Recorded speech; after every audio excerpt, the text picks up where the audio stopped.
Bom, então a gente vai discutir com vocês, né, sobre aspectos que envolvem a psicologia social e a antropologia, experiências de pesquisa participante etnográfica. Esse texto, né, ele faz uma discussão, né, sobre uma experiência etnográfica correlacionado ao âmbito da psicologia e correlacionado à antropologia. Vocês já ouviram falar sobre etnografia?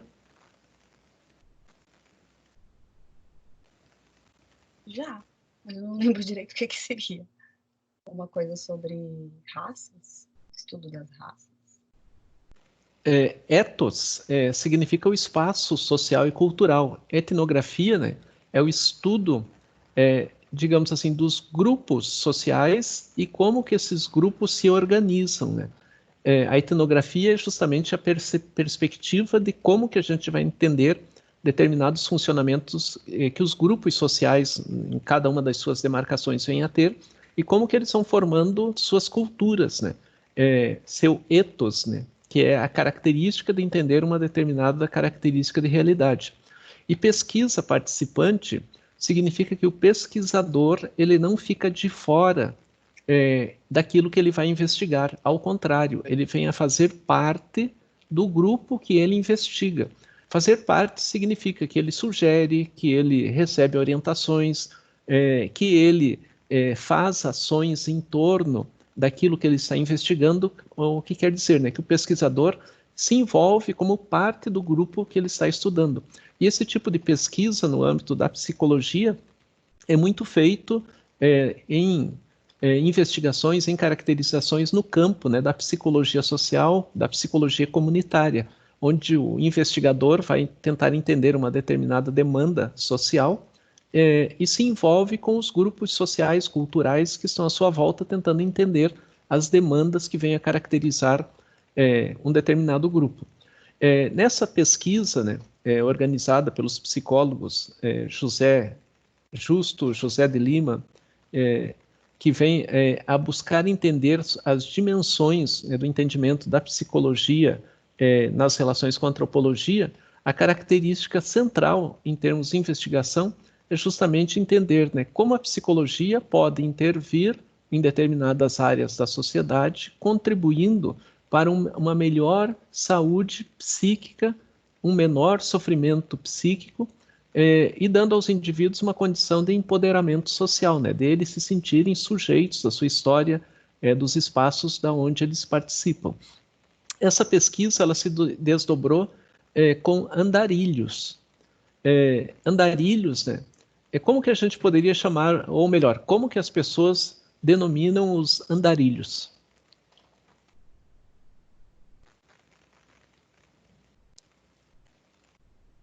Alguém tem ideia?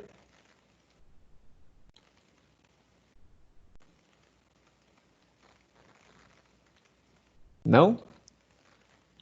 Então, os andarilhos, né, eles se caracterizam, né, por pessoas que circulam por diferentes espaços sem ter a característica de uma moradia, de um lugar que venha abrigá-los, né, por um tempo maior do que uma semana, 2 semanas, um mês e assim por diante, né? E a característica dos andarilhos é estarem circulando por diferentes espaços, né, frequentemente. Nas grandes cidades, né, tem as pessoas que também se caracterizam dentro da cidade, né, por circularem por determinados espaços, mas que se mantêm dentro de um local específico, né? Então, por exemplo, pessoas que vivem no centro da cidade, circulam pelo centro da cidade, mas mantêm aquele espaço como sua casa. A gente denomina essas pessoas de pessoas em situação de rua. Os andarilhos, né, que também são pessoas em situação de rua, se caracterizam por circulares por espaços mais amplos. E esses espaços mais amplos podem ser, né, mudanças de cidades, de estados, mas são grupos que se encontram em vulnerabilidade social. Vale salientar que tanto pessoas em situação de rua ou andarilhos não é uma escolha do indivíduo viver na rua, mas é o contexto das relações das quais ele participa que acaba levando esse indivíduo a viver uma situação de rua. Eu passei para o próximo slide. Para vocês passou também? Eu não estou enxergando, professor. Eu não tô vendo o slide, professor, na verdade. Não Não? tá aparecendo pra mim. Não tá aparecendo também. Então, deixa eu voltar aqui para a gente ver o que aconteceu. Então, vamos lá de novo. Apareceu agora, pessoal? Agora sim. Agora sim. Então, a característica, né? Então, o slide que está aí é viajar é preciso, a pesquisa com andarilhos de estrada. É esse que vocês estão vendo, certo? A gente está vendo a capa, o primeiro slide. Isso.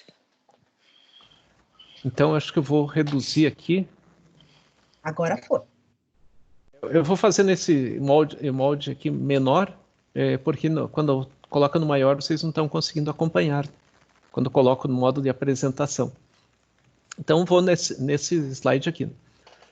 Então, a gente tem que entender, em primeiro lugar, né, que seja a pessoa em situação de rua, que anda pelas cidades, seja o andarilho, né, que anda pelas estradas, a característica de que não é uma escolha do indivíduo dizer assim, ó, entre morar numa casa e ficar no meio da rua, eu prefiro ficar no meio da rua.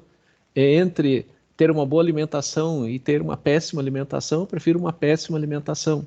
Entre ficar com roupas praticamente destruídas a ter boas roupas, eu prefiro ter péssimas roupas. Entre ter um sapato para pôr no pé e não ter sapato, prefiro não ter sapatos. Então a gente diz assim, a pessoa chega numa situação de rua não porque ela escolheu, mas porque os contextos em que a pessoa vive foi direcionando e levando o indivíduo cada vez mais a uma situação de exclusão. O indivíduo foi pouco a pouco excluído das relações e nesses processos de exclusão, seja por perda de emprego, brigas na família, dependência química, esses elementos, né, vão fazendo com que o indivíduo se torne cada vez mais um indivíduo abandonado pela sociedade.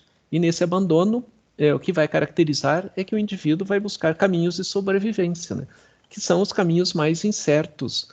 E dentro desses caminhos, né, um deles é perambular, né, pelas ruas, pelas cidades, sem um destino certo, né. Então, os autores eles vão explicar, né, que a pesquisa é uma pesquisa que se caracteriza no âmbito social, dentro da psicologia. Por quê? Porque a área de psicologia social é a área que mais vai investigar situações onde os indivíduos se encontram em fragilidade social, em vulnerabilidade social. Outras áreas da psicologia vão trabalhar aspectos mais específicos, né?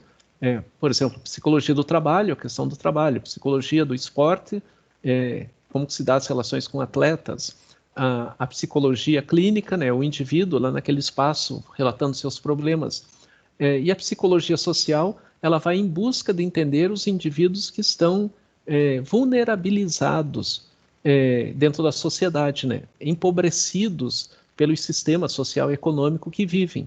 E essa pesquisa no campo da psicologia social, ela busca justamente entender, né, como que os indivíduos abandonam seus lares, seus vínculos familiares, suas instituições a quais pertenciam e começam a buscar caminhos distantes, né, que é pegar um pedacinho lá de características da sua formação enquanto personalidade, né, digamos assim, aqueles bens que ele considera importante, e abandonam, né, famílias, amigos, e vão caminhar pelas ruas buscando alguma coisa que possa trazer um certo horizonte para o indivíduo.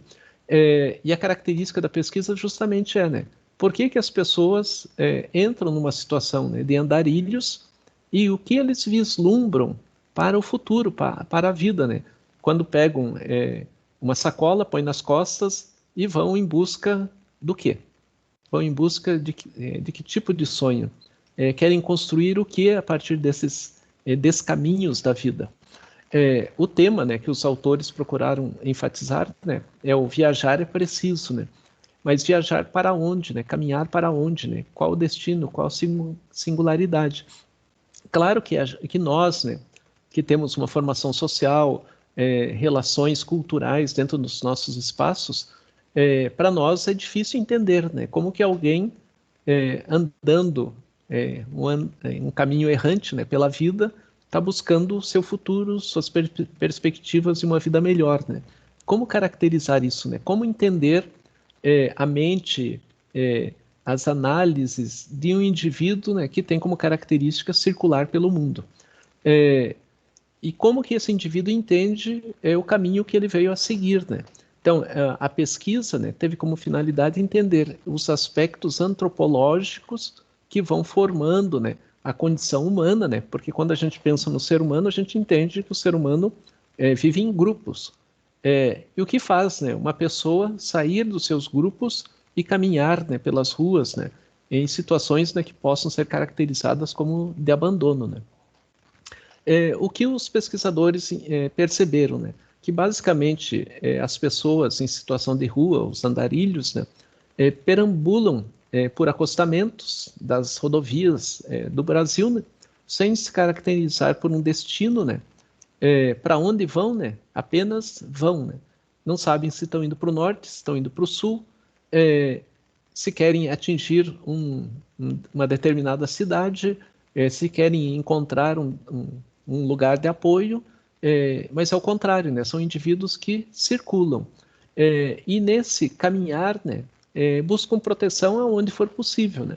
Então, andando pelas ruas, né, se chove, vão se proteger aonde, né? Se tiver uma ponte para se abrigarem, vão fazer isso. Se não tiver, continuam caminhando. Se encontrarem um posto de gasolina, um ponto de ônibus, uma árvore, vão improvisando no seu caminhar, né, as próprias situações de sobrevivência.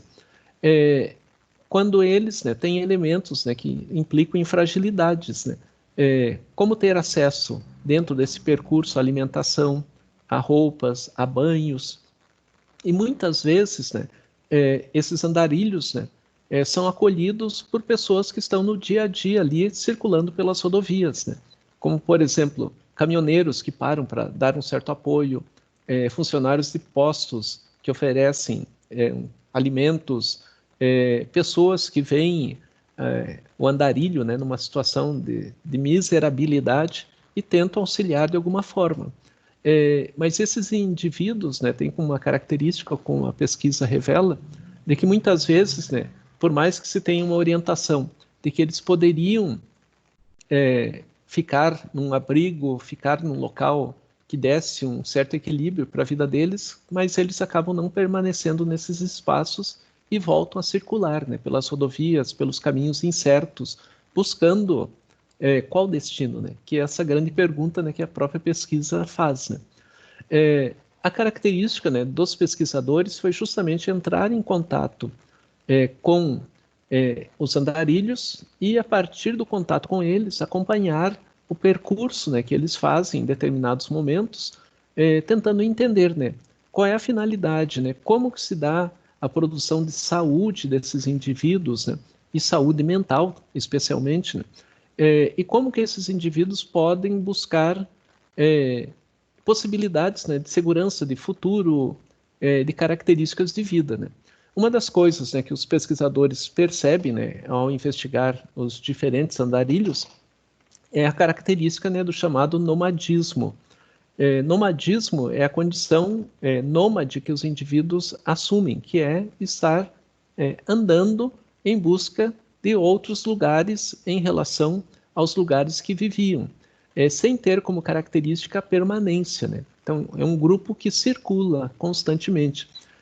E esse nomadismo, né, que os andarilhos apresentam, né, entram, digamos assim, nas contradições do que a gente pensa para uma vida entre os indivíduos, né? Então, por exemplo, quando a gente vai se organizar, né, dentro dos habitats que a gente se encontra, né, dentro do ethos da nossa cultura, né, a gente sempre valoriza, né, termos uma casa para morar, termos os nossos bens, né, sofá, cama, pratos, para que nos deem um mínimo, né, de equilíbrio nas nossas relações. Quando se pensa, né, na própria condição do andarilho, a característica que aparece é justamente a vulnerabilidade que eles apresentam em relação a elementos que, em determinados contextos sociais e culturais, são fundamentais, né? E essa vulnerabilidade significa, né, que, para eles, né, qualquer espaço vem a caracterizar a continuidade de comportamentos que se replicam, né, que é o andar circular, sem ter um local definido, né, para garantir a eles um equilíbrio em termos de saúde mental, né. O que se percebe também na conversa com os andarilhos, né, que há uma perda de referências em relação à própria vida, em relação à própria realidade que a gente vive, né.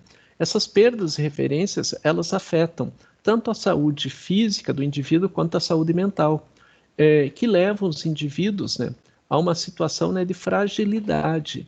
E essa fragilidade se revela justamente pela ausência de perspectivas de futuro, perspectivas de vida, perspectivas e possibilidades do indivíduo construir uma vida adequada, uma vida equilibrada, que permita toda uma qualificação, né, das realidades em que o indivíduo vive. Eu vou entrar no Microsoft Teams novamente, que tem alguns alunos que estão querendo entrar aqui. A Bruna. Então, admitindo a Bruna, vou voltar lá para a apresentação. Qualquer coisa, vocês me digam o que vocês estão observando aí, né? Então, a gente está no slide que fala sobre várias questões acerca da vida dos andarilhos, certo? Isso. Então, retomando, né, esses aspectos, né? Então, a vida dos andarilhos, né, elas envolvem situações as mais diversas, né? Em acordo, né, com diferentes ênfases de investigações, né? Então, por exemplo, né, pesquisas, né, já ocorreram e ocorrem, né, em relação aos andarilhos, né, buscando entender qual é o perfil que eles apresentam, né? Quais são as estratégias de sobrevivência que eles utilizam, né? O que levou-os a ter uma ruptura com a vida sedentária, né? Vida sedentária é a vida que a gente leva, né, no sentido do dia a dia, dos elementos que venham a caracterizar, né, nossos elementos, nossa rotina propriamente dita, né? E digamos assim, claro que o andarilho, quando ele rompe com essa dinâmica da nossa rotina, ele constrói uma rotina completamente diferente. E essa ruptura, né, com a vida sedentária é que ele não tem hora para alimentar-se de modo adequado, não tem hora para dormir, não tem hora para fazer atividades de higiene. Ou seja, as coisas vão acontecendo à medida que o indivíduo vai buscando possibilidades, né? Pode ser que ele se alimente, pode ser que não. Pode ser que durma, pode ser que não. As adequações dependem muito do contexto em que ele está vivendo, né? Os sentidos da caminhada, né? Sentidos, né? Significado e sentido, né? Significado são palavras, né, que a gente compartilha tendo um entendimento comum. Sentidos são significados que as palavras representam para cada indivíduo, que é diferente do significado compartilhado. Que tipo de sentido, né? O que o indivíduo vem a caracterizar para fazer sua caminhada, né? Muitas vezes os indivíduos acabam perdendo a própria referência inicial, porque, digamos assim, né, problemas na família, brigas na família que levou o indivíduo a abandoná-la e seguir seu caminho, né, como andarilho. Mas muitas vezes, quando se pergunta aos indivíduos o que levou-os a ficar circulando, né, pelas ruas, a saúde mental do indivíduo foi abalada de tal modo, né, por esse período de experiência na rua, que muitas vezes o indivíduo perde o próprio sentido do porquê está na rua. Ele só tem a noção de que está na rua, mas o motivo que levou acaba se perdendo pela fragilidade psíquica que o indivíduo vem a apresentar, né? Sonhos e delírios, né, que são relatos frequentes, né, quando a pessoa começa a falar, né, sobre a sua condição, acaba se perdendo em termos de uma análise mais recorrente entre o que é a realidade, entre o que é a fantasia. Socialidade, né, que é a condição, né, de estabelecer vínculos que o indivíduo acaba perdendo, né, tanto que os pesquisadores, quando entram em contato com os andarilhos, né, a dificuldade é de estar ao lado deles, conversando com eles, fazendo perguntas, né, e a característica dos andarilhos é de se esquivar dos grupos sociais. Basicamente, né, chegam aos grupos que podem oferecer a eles alimentação, a partir da alimentação eles vão embora. E não necessariamente de estabelecer relações mais consistentes, né? Experiências de cuidado e atenção, né?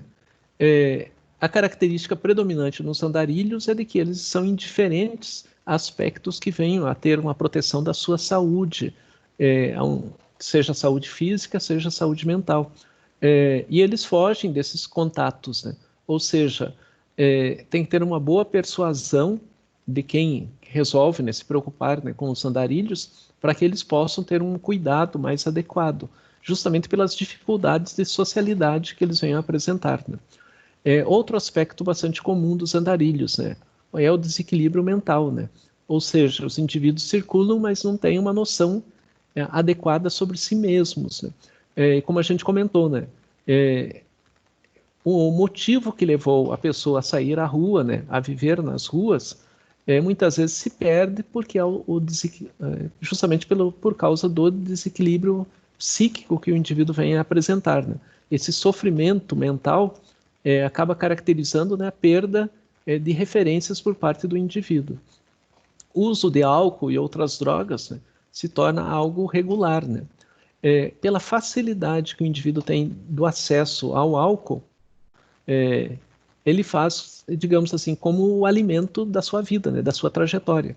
E esse álcool, né, muitas vezes usado de forma inadequada, né, e ao longo do dia, né, vai fazendo com que o indivíduo vá se fragilizando mentalmente, né, ou seja, vai deteriorando a sua saúde mental, vai deteriorando sua saúde física também. Existem casos, né, de que os andarilhos, né, pela dificuldade, né, de comprar, por exemplo, uma garrafa de uma bebida alcoólica, eles compram o álcool em postos de gasolina, o etanol, e fazem uso desse etanol, porque é mais em conta, né? Digamos assim, o etanol você compra por menos de R$3, 1 litro. Uma garrafa de uma bebida alcoólica como a cachaça, né, você vai comprar, né, por em torno de R$10, né? Então, muitas vezes, o indivíduo faz uso, né, do etanol que causa uma destruição física e mental no indivíduo de modo bastante intenso. Políticas de assistência aos andarilhos, né? Já foram feitas investigações, né, buscando caracterizar, né, o que as prefeituras têm em termos de políticas, o que os governos estaduais, governo federal, para atender as pessoas que vivem em situação de rua. E o que se demonstra é que é uma certa indiferença por parte do poder público em relação ao apoio a esse grupo de indivíduos. Por quê? Porque se considera que é um investimento que não tem retorno. Então, as políticas públicas acabam caracterizando de que atender aos andarilhos, as pessoas em situação de rua, não reverte para que essas pessoas voltem a serem trabalhadores na sociedade, pessoas responsáveis pelos seus comportamentos. E como o poder público acaba vendo, né, essas situações como de não retorno efetivo, acaba não se tendo políticas específicas adequadas para essa população. Quando, ao contrário, se existirem políticas públicas consistentes, elas podem atender de modo adequado as pessoas em situação de rua e fazer com que as pessoas se sintam humanizadas pelos vínculos, né? E muitas vezes, né, as políticas públicas, né, quando aplicadas, né, querem resultados imediatos. Quando o indivíduo, né, passou a circular pelas ruas ao longo de um tempo, né? Digamos assim, a pessoa em situação de rua é um processo construído a partir de anos, que vai dando a esse indivíduo uma identidade. Querer reverter esse processo num trabalho de um mês é impossível. Ou seja, é um trabalho de médio e longo prazo para que o indivíduo se sinta acolhido, se perceba dentro de relações humanizadas, se sinta valorizado e que comece a empoderar-se justamente na busca de um reequilíbrio na sua vida. Porque não adianta fazer um trabalho de 1 mês, 2 meses com as pessoas em situação de rua e depois falar a elas, agora vá trabalhar, né?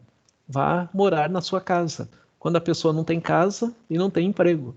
Ou seja, é um processo de médio e longo prazo para reverter uma situação de abandono. E isso exige políticas consistentes. Infelizmente, né, as políticas públicas dos estados, municípios, governo federal, são políticas frágeis, né, que muitas vezes, como não veem essa resposta de modo imediato, acabam abandonando, né, toda a condição de um trabalho mais adequado com as pessoas que vivem em situação de rua, né? Estudos também foram feitos em relação aos andarilhos, né, em mobilidade urbana, né? Ou seja, como que os andarilhos, né, circulam pelas relações e como que eles são vistos pelas comunidades. A gente pode caracterizar assim, ó, as pessoas em situação de rua dentro de uma cidade, elas têm que ter uma característica que os identifiquem de modo adequado como cidadãos. Quando as pessoas rompem esse processo, a própria sociedade vai excluindo pouco a pouco. Então, aqui em Curitiba, por exemplo, boa parte das pessoas que vivem em situação de rua tem grupos sociais que os apoiam no sentido, né, da alimentação e de roupas. Tanto que boa parte, né, das pessoas que vivem em situação de rua não são pessoas mal vestidas, digamos assim. Mas se as pessoas começam a se caracterizar pela dificuldade das vestimentas, elas são excluídas dos seus espaços com maior intensidade, que vai gerando, né, o indivíduo andarilho, né? O andarilho, né, tem como uma característica, né, estar mal arrumado, né, a expressão maltrapilho, né? E isso vai afastando ele dos centros urbanos, fazendo com que o indivíduo se desloque para outros espaços, como, por exemplo, à beira das estradas, né? E uma característica fundamental que as pesquisas trazem e que a gente pode observar, que é o comportamento de errância. Errância significa caminhar sem destino. E os indivíduos apresentam, né, sentimentos de estranhamento em relação à sua vida, à sua realidade, à sua comunidade, aos seus vínculos. E essa relação de estranhamento, ela se perfaz pelo próprio contexto em que o indivíduo se apresenta, né? O indivíduo não entende o próprio ambiente em que ele está, estranha a própria característica de realidade, mas segue caminhando sem destino, né? O sentimento de estar perdido. Estranhamento é quando a gente diz para nós mesmos, né? O que eu estou fazendo aqui? Que lugar, que coisa estranha, que muitas vezes a gente pode até ter vivido quando a gente muda para uma cultura diferente, né? A gente sente um estranhamento, mas a gente vai se adaptando à realidade dessa nova cultura. No caso dos andarilhos, o estranhamento é uma persistência. Cada espaço é um espaço estranho. E o comportamento de errância é a característica de vagar sem destino, sem possibilidade, sem entendimento. Ou seja, o indivíduo perdido completamente, né? A pesquisa, né, descrita dessa relação entre psicologia social e antropologia, ela vai ter como ênfase justamente essa etnografia da errância, que é a característica, né, dos indivíduos vagarem sem destino, formando uma determinada comunidade de indivíduos que estranham a própria realidade, mas seguem nessa realidade. O dado interessante, né, em termos de entendimento, é que o indivíduo vai aprendendo a viver num mundo que é completamente estranho a ele mesmo. Por isso que as características do desequilíbrio mental acabam aparecendo de forma constante, né? Quando se caracteriza, né, a loucura do andarilho, né, o desequilíbrio mental do andarilho, é justamente por viver num mundo que todo dia é estranho.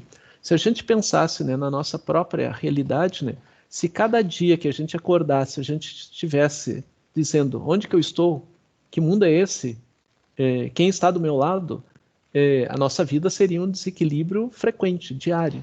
E é isso que vivem as pessoas que têm essa situação, esse comportamento de vulnerabilidade social, que é o vagar pelas cidades, né? A pesquisa, né, o que ela buscou trazer, né?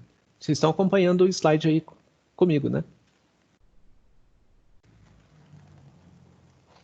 Sim.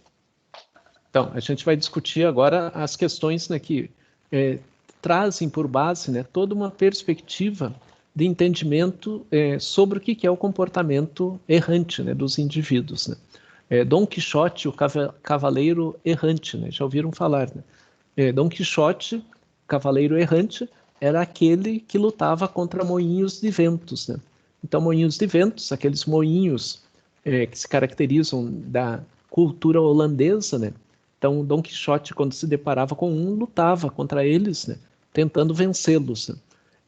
E a característica, né, de cavaleiro errante é porque Dom Quixote, né, vivia num processo de desequilíbrio mental em relação à realidade, sem a perspectiva do porquê ele lutava. Lutava contra quem? Né? Apenas lutava. Né? E quando se pensa na pesquisa, né, no próprio contexto da errância, justamente é a investigação, né, que os pesquisadores fizeram tentando entender, né, como que os andarilhos circulam pelas rodovias do Brasil sem ter um elemento mínimo do porquê estão caminhando, do porquê estão seguindo. É algo que a gente faz, né, com frequência no nosso dia a dia, que é o planejamento do que queremos ser, queremos ter, queremos conquistar. Né?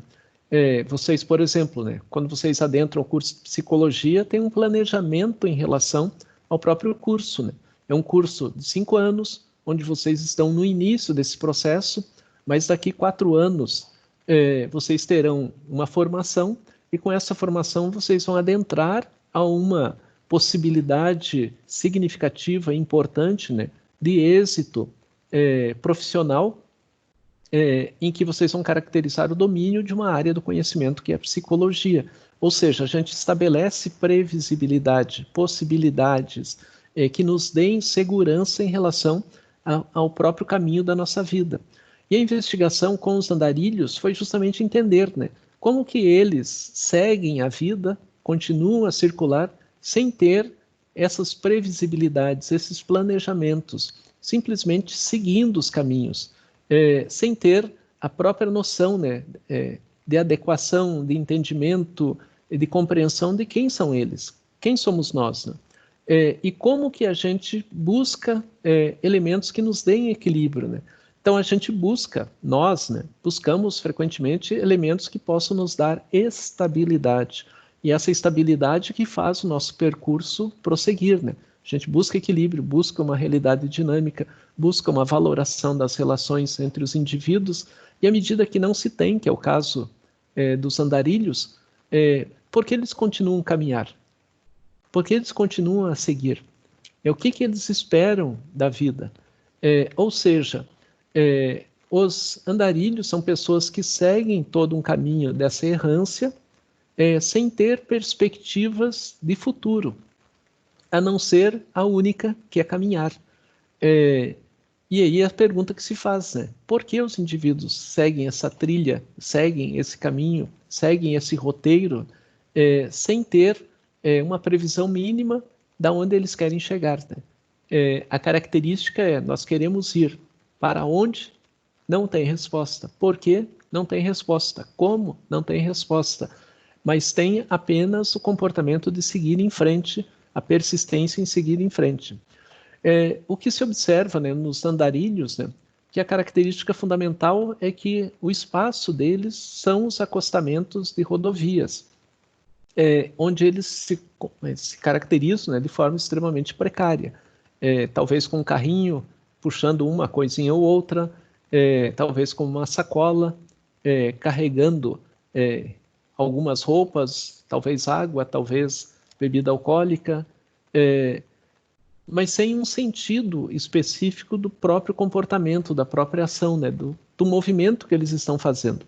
É importante, né, também perceber, né, que quando os pesquisadores buscavam fazer o acolhimento dos andarilhos, conversando com eles, né, de um modo adequado, né, todo esse processo se esvaía, né? Ou seja, não tinha condição de ser um trabalho desse modo.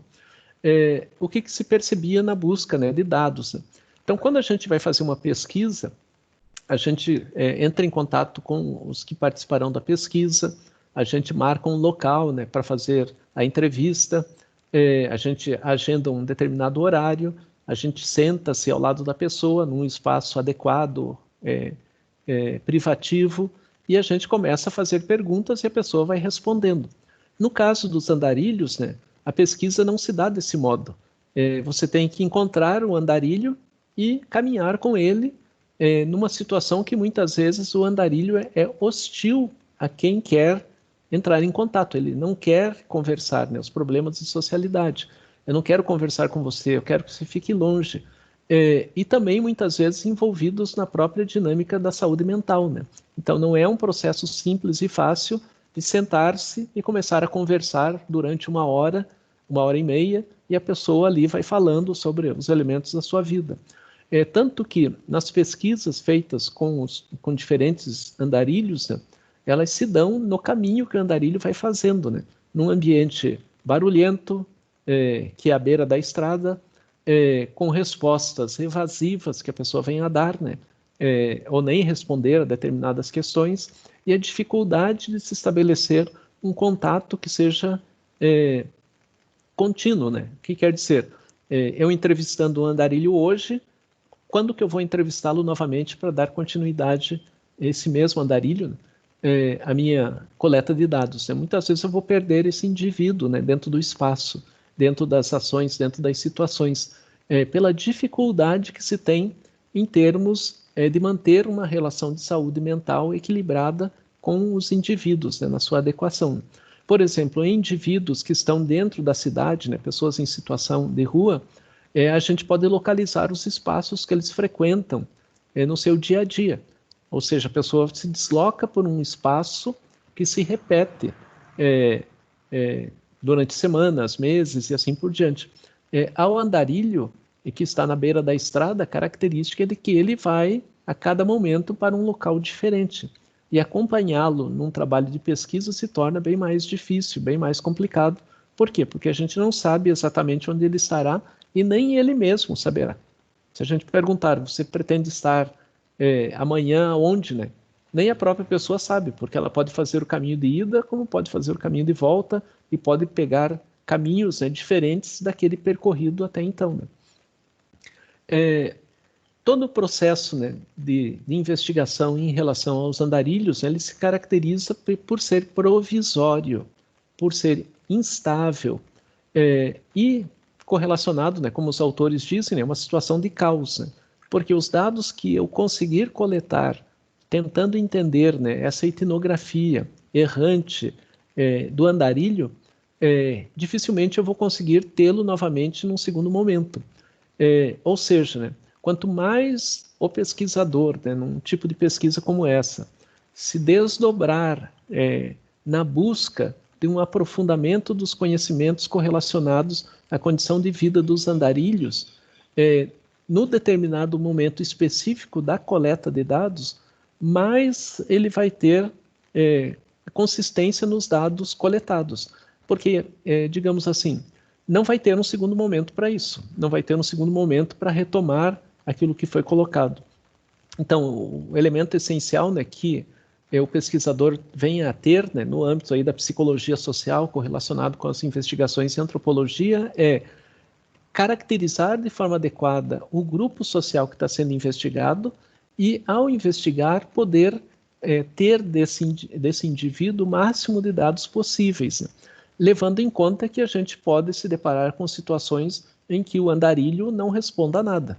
Ou seja, eu posso fazer toda uma caracterização, entrar em contato com o indivíduo à medida que ele está caminhando pela rua e ele não dar retorno adequado a todo um processo daquilo que eu quero investigar, que poderia permitir um redimensionamento na própria vida dos andarilhos.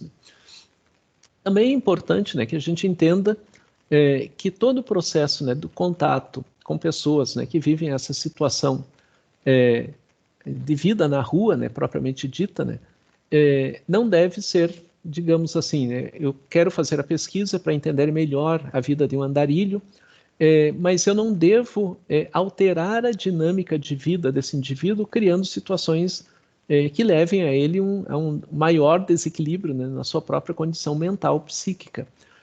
Por exemplo, né, eu quero fazer a pesquisa, quero coletar os dados, quero caracterizar uma determinada demanda, e a pessoa com quem eu entro em contato é uma pessoa que tem dificuldades no relacionamento, fala pouco, e eu insisto, continuo atrás da pessoa insistindo, né? Mas como que você veio para cá? Como que era a sua relação familiar? Por que você se sente bem aqui na rua ou você se sente mal? Dependendo da forma como a gente vai abordando, a gente pode gerar no indivíduo um desequilíbrio maior, fazendo com que ele se torne até agressivo. Então, é importante que todo o processo inicial, né, seja um processo de entendimento, de relação, de cordialidade, para que o indivíduo possa trazer elementos que permitam um pouco, né, o contato, a relação, que dê um equilíbrio na busca pelos dados, pelo conhecimento, levando em conta, né, que o psicólogo que está fazendo a pesquisa, essa pesquisa antropológica, tem como finalidade auxiliar a vida das pessoas que estão em situação de rua, que vivem como andarilhos, né? E não somente coletar dados para sua pesquisa, né? Então, esse é um dado fundamental, né? O contato tem que ser de uma forma adequada para que a gente valorize a condição daquilo que o indivíduo faz. A gente não deve em nenhum momento dizer que se a pessoa está na rua é porque ela gosta disso, né? E nem desvalorizar o próprio comportamento que o indivíduo vem a ter. Então, se inicialmente, né, o indivíduo se torna ríspido, xinga, tem comportamentos de violência, a gente não deve descaracterizar esse processo no sentido de dizer também esse indivíduo aí é maluco e assim por diante. Mas a gente tem que pensar... Oi? Às vezes a gente faz as perguntas, mas a gente não sabe a vivência, o que fez ele chegar até ali. Às vezes a gente acaba tocando na ferida, né? Porque a gente não sabe o que fez ele chegar até esse ponto. E às vezes a gente acaba fazendo uma pergunta na qual vai magoar ele. Então, e é esse o cuidado que você tem que ter, né? Porque o contato inicial tem que ser um contato de respeito, né? Porque, veja assim, se o indivíduo age de um modo a ignorar a gente ou começa a xingar a gente, pela insistência que a gente vem a ter, né? Independentemente da pergunta, só por estar ali, né? Então, o indivíduo está caminhando. Daí a gente chega do lado dele e diz assim, olá, tudo bem? Você poderia me responder algumas perguntas? Né? Só isso já a pessoa diz assim, quem é você? Né? O que você está fazendo aqui? Né? A gente tem que ter um contato de uma forma mais adequada. Bom dia, boa tarde, eu sou fulano de tal, eu gostaria de me apresentar para você. Eu tenho uma característica que eu estou desenvolvendo um trabalho, que a temática envolve a vida dos indivíduos que caminham pelas ruas. O senhor poderia participar? Ou seja, que eu dê um mínimo de atenção adequada para que o indivíduo me olhe, pense alguma coisa, né, sobre mim e talvez ele diga, não quero falar. Tudo bem, vou falar alguma coisa. A gente tem que esperar o indivíduo e a gente não deve agir, mesmo que ele venha xingar a gente, xingando. Por quê? Nós é que estamos interessados em fazer a investigação e a gente está alterando a dinâmica de vida desse indivíduo. E posteriormente, como você disse, né, as perguntas que a gente vem a fazer têm que ser perguntas, no início, perguntas que não mobilizem situações de conflito no indivíduo. Porque se mobilizar situações de conflito, como que a gente vai lidar com isso, né, posteriormente? E a pessoa pode se tornar agressiva pelo próprio contexto, né, mexendo em alguma coisa. Imagine, a gente faz uma pergunta, a pessoa para e começa a chorar ali. Daí que a gente faz, né? Sai correndo. A gente tem que ter o aspecto do plano B, né? Como dar assistência a esse indivíduo. Se a gente melindrar em alguma coisa da vida dele, né? A gente tem que ter um espaço, por exemplo, conduzir o indivíduo para um centro de atenção psicossocial que possa atendê-lo de forma adequada, respeitosa, em relação à demanda que surgiu ali do trabalho que a gente está realizando. Né? Ou seja, a gente tem que ter noção do que a gente vai perguntar, quando vai perguntar e que tipo de apoio a gente pode dar caso surja algum problema nessa relação com o indivíduo. A gente está fazendo a pesquisa, mas a gente não tem que pensar assim. Eu estou coletando dados para fazer o meu trabalho. Eu estou fazendo uma pesquisa para auxiliar a vida dos indivíduos que estão nessa situação. Não só esse, mas também os demais. Buscando justamente a reflexão sobre políticas públicas que atendam as pessoas em situação de rua para que elas sejam acolhidas com qualidade e não sejam aqueles trabalhos lá de 1 mês, 2 meses, em que a pessoa é abandonada novamente, né? Mas um trabalho de médio e longo prazo que viabilize todo o acolhimento adequado para com os indivíduos. E a gente tem que pensar, né? Quem está no seu espaço é o andarilho. Então, quando eu vou fazer perguntas a ele, eu estou invadindo o espaço desse indivíduo. Por isso que eu tenho que ter o cuidado de saber fazer o acompanhamento, a aproximação, para não ser algo desagradável, né? e respeitar o próprio indivíduo na sua condição, né? Se eu chegar ao indivíduo, mesmo com educação, com respeito, dizendo a ele que eu faço parte de um grupo que está fazendo uma investigação de apoio, etc. e tal, e a pessoa fala assim, vai para aquele lugar, né? O que a gente tem que fazer? Né? Insistir? A gente tem que respeitar a condição da pessoa, né? E o momento que ela vive. Por quê? Porque a pessoa pode ter também alterações na sua condição psíquica, né? Que implica no seu próprio entendimento sobre a realidade. Então, a característica fundamental é de perceber, né, que num processo de investigação, o investigador ele vai trabalhar com a provisoriedade, que quer dizer, né, a cada momento que eu entrar em contato, eu tenho que saber lidar de forma adequada para coletar os dados junto ao indivíduo e, ao mesmo tempo, não descaracterizar a condição do indivíduo no seu comportamento que ele vem a ter, né? Ou seja, eu tenho que acompanhar o indivíduo para que ele siga a sua trajetória, seu rumo, e eu busque entender o que ele faz, por que ele faz e como isso pode favorecer a própria condição de saúde mental para outros indivíduos e também a esse indivíduo, em termos de ações equilibradas, né, por parte de políticas públicas e de uma reflexão qualitativa por parte da psicologia, tentando entender, né, os processos de itinerância, né, e desterritorialização. Por exemplo, nós somos pessoas territorializadas, que quer dizer, a gente tem o nosso núcleo onde a gente circula, né, a nossa família, os nossos amigos, os nossos espaços de estudos e trabalho. E a gente circula dentro desse roteiro. Tanto que se a gente observar na nossa vida, a gente faz um caminho bastante comum, né, no nosso dia a dia. Já em relação aos andarilhos, né, esse processo, né, não existe, né? O território deles é o mundo. E eles vão caminhando para onde as estradas os levam, né? Sem necessariamente, né, entrar na condição, né, estou aqui ou estou acolá. Porque o pertencimento dos andarilhos é o pertencimento da circulação, do movimento, e não de um local específico. Então, eles vão até determinados lugares, né? Podem cruzar países, sem ter a noção de onde estão, por que estão, mas vão seguindo o seu caminhar, né? Digamos assim, com a característica de que o território não o prende, e ele tem como característica, né, circular, itinerar por diferentes ambientes e diferentes espaços, né? Também, né, se pôde perceber, né, nos trabalhos realizados, nas pesquisas realizadas, que quando se percebe, né, que os indivíduos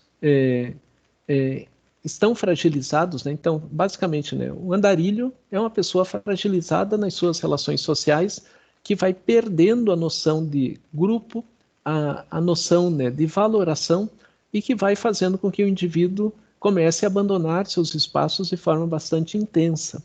E à medida que isso vai sendo produzido, né, vai se tendo como valor, né, o resultado da violência social, né? Então, digamos assim, à medida que o indivíduo se perde dentro das relações familiares, de emprego, de reconhecimento como sujeito, ele está sofrendo uma violência. E essa violência implícita vai descaracterizando a própria construção da identidade humana, né? Que é viver em grupos, junto a pessoas, junto a indivíduos que caracterizam a importância do estar se relacionando e ser reconhecido dentro dos grupos que venham a fazer parte, né, da nossa vida, do nosso dia a dia, né? E os autores, né, do artigo, eles falam sobre um projeto, né, denominado de Recantos de Beleza e Resistência, que tem como característica, né, atuar, né, nos espaços que geram violências e trabalhar com os indivíduos justamente para que eles não se tornem pessoas que venham abandonar seus espaços. E o que se percebe, né, que muitas vezes quem vai organizando todo esse processo são pessoas que têm como característica o reconhecimento e o empoderamento dos grupos sociais que são marginalizados. A maior parte dos indivíduos que se encontram em situação de abandono são indivíduos que foram e têm como característica, né, o desprezo das ações humanas, né, no sentido de valorizar as experiências do dia a dia da vida dos indivíduos. E boa parte, né, dos andarilhos, o que se tem como base, né, eles abandonam a família, abandonam a empregabilidade, abandonam seus espaços, porque dentro da circunstância que foi construído, toda a violência social que eles vêm a sofrer, estão correlacionados às seguintes situações, né?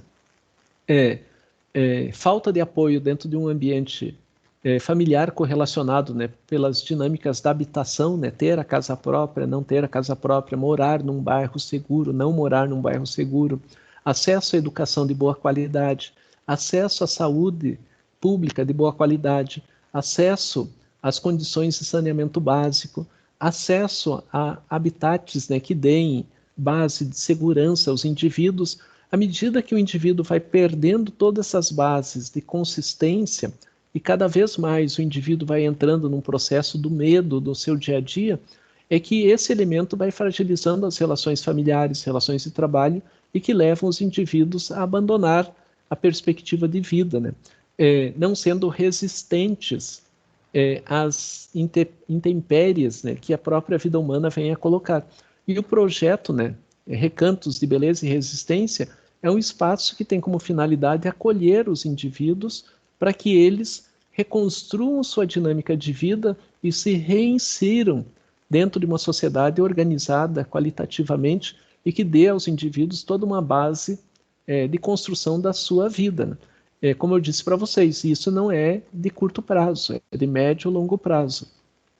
Vale salientar, né, que dentro desses espaços, né, que buscam toda a construção do reequilíbrio, né, e da reinserção dos andarilhos ou pessoas em situação de rua na vida, né, no seu dia a dia, né, teve participação de diferentes movimentos sociais, né, lutando, né, por uma característica de construção de uma vida equilibrada, né, onde o indivíduo possa ser empoderado, né, no seu pensamento, nas suas ideias, no seu contexto, na sua força dentro da sociedade como um valor fundamental.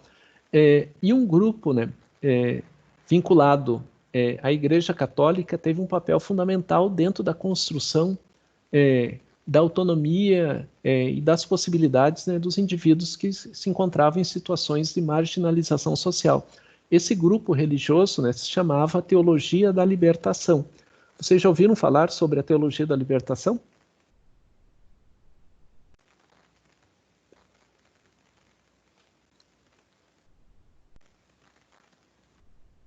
Olá? Não, professor, nunca ouvi falar. Eu não me recordo, professor.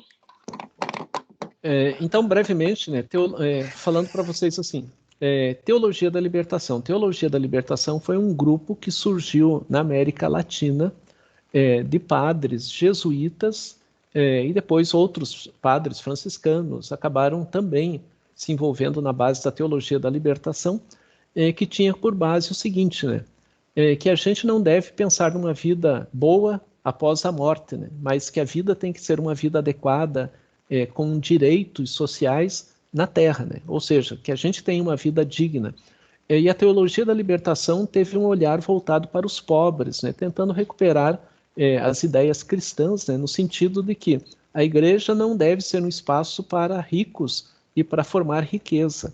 A igreja deve ser um espaço que se olhe para os pobres e busque trabalhar para com os pobres para que eles possam se libertar do controle que a sociedade faz, do processo que a sociedade faz, fazendo com que as pessoas pobres não tenham autonomia e não tenham liberdade de agir, pensar e assim por diante. E, por exemplo, numa missa, né, digamos assim, o padre faz a sua homilia e diz assim, Jesus Cristo disse, venha a mim as criancinhas, porque delas é o reino do céu. E depois o padre continua fazendo sua homilia ali na igreja e assim por diante. Ele faz a passagem da Bíblia. Um padre da Teologia da Libertação, ele diria, a frase, né, diria, e Jesus disse, venha a mim as crianças, as criancinhas, pois delas é o reino do céu, dela é o reino dos céus. Só que o padre faria assim, mas pessoal, vocês que estão aqui na igreja, quantas crianças estão na rua? Por que as crianças são abandonadas?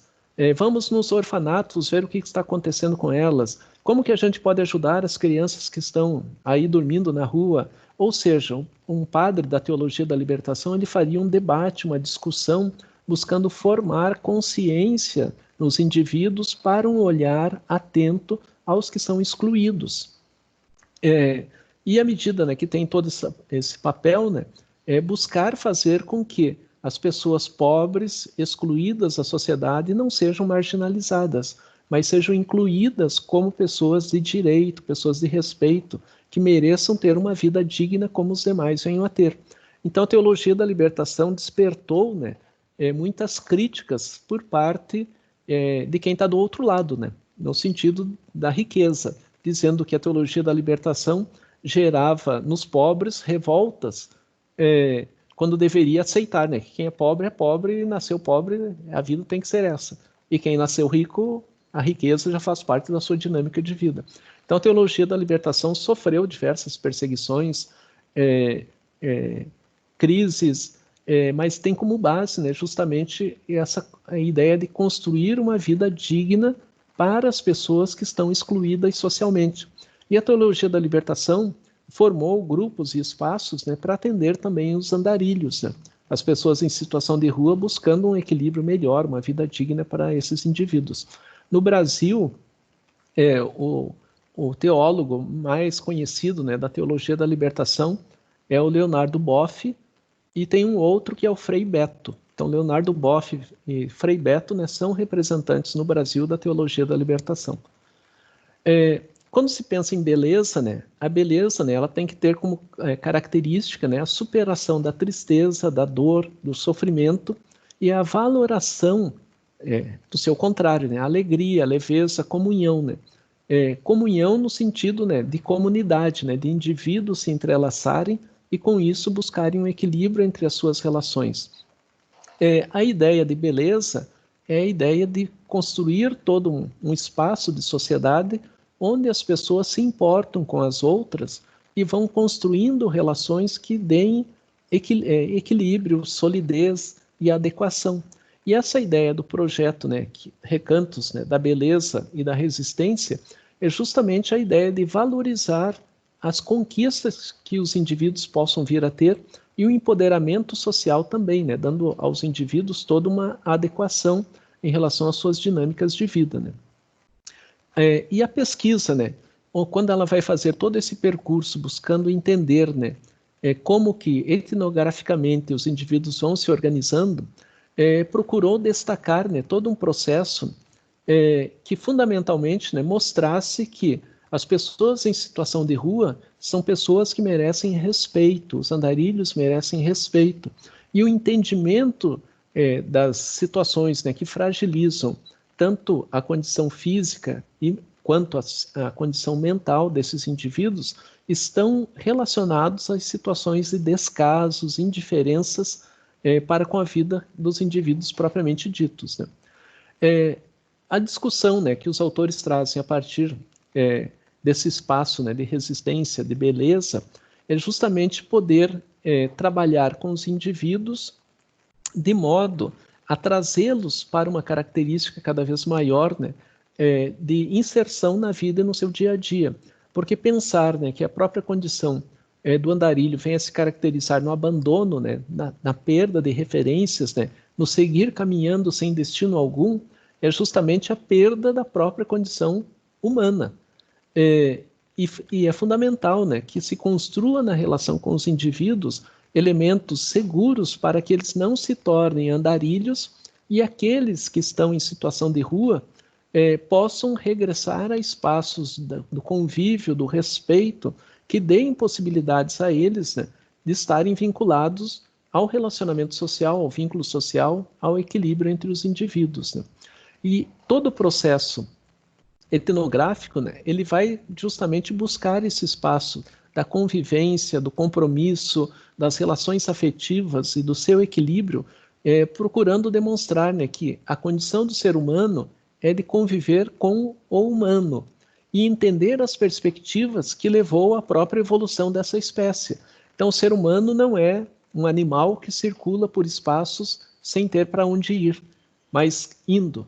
O ser humano é um ser que, ao longo do tempo do seu processo de evolução, foi estabelecendo elementos que vão dando cada vez mais possibilidades de sonhar com o futuro, de pensar no futuro e buscar uma vida equilibrada, né? Onde as relações afetivas impliquem no respeito para com o outro, respeito para com o próximo, a valoração, principalmente, né? E é importante entender, né, que todos os espaços, as possibilidades, os vínculos, né, devam preservar em todos nós, indivíduos, né, os elementos que compõem a nossa subjetividade, né, quem somos, como somos, o que entendemos da vida, que implica na saúde psíquica, na saúde mental de cada um de nós, que é um trabalho do psicólogo, especialmente, né, o psicólogo social, quando vai ter esse viés de atuar com as comunidades, buscando entender as dificuldades por parte dos indivíduos, né, as dificuldades que perpassam a sua dinâmica de vida e buscar todo um processo de saúde mental. Essa saúde mental, né, seja para os andarilhos ou outros grupos sociais, fundamentalmente é o empoderamento que o indivíduo vem a ter, que ele tem a percepção de que se ele tem um sofrimento, se ele tem uma dificuldade na vida, isso não faz parte da natureza, isso faz parte das relações construídas pelos seres humanos. Se tem indivíduos que têm posses e outros não têm nada, isso não faz parte da natureza humana. Isso não faz parte da natureza, isso faz parte da construção humana. Foram os seres humanos que criaram as diferenças entre os seres humanos. Foram os seres humanos que caracterizaram que alguns devem ser excluídos e outros devem ser incluídos. Foram os seres humanos que estabeleceram regras dentro da sociedade como se fossem regras naturais, quando na verdade, né, são regras impostas pela sociedade que vai criando determinados vislumbres como se as coisas fossem sempre assim. Então, a psicologia social, ela vai buscar trabalhar o equilíbrio da vida psíquica dos indivíduos, buscando restabelecer nesses indivíduos possibilidades de inserção qualitativa na construção de um mundo melhor, de um mundo possível, em que a saúde mental seja um elemento central na própria construção que os indivíduos venham a ter, né?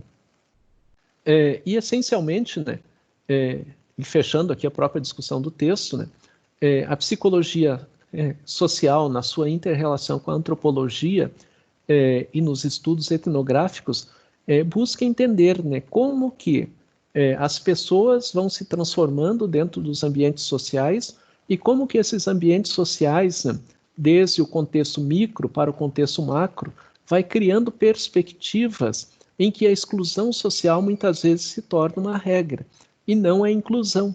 Então, se o indivíduo chega numa situação de andarilho, ele não é andarilho, como eu disse inicialmente para vocês, por uma escolha, mas ele se torna um andarilho pelo contexto que a sociedade vai criando, abandonando as esperanças que esse indivíduo vem a ter na busca de construção de um mundo melhor. E a noção de um andarilho, aquele que caminha sem direção, é justamente a perda das perspectivas de humanização das relações entre os indivíduos. Por isso que trabalhos importantes, né, como a busca da beleza, da resistência, é justamente formar nos indivíduos que estão em situações socioeconomicamente desfavoráveis perspectivas de uma vida digna à medida que eles se empoderem de que eles são pessoas capazes, que eles podem ter conhecimentos, que eles podem ter ações que deem a eles dignidades. E com isso, né, toda uma consistência em termos de ações que venham a valorizá-los como seres humanos propriamente ditos. Ok, pessoal?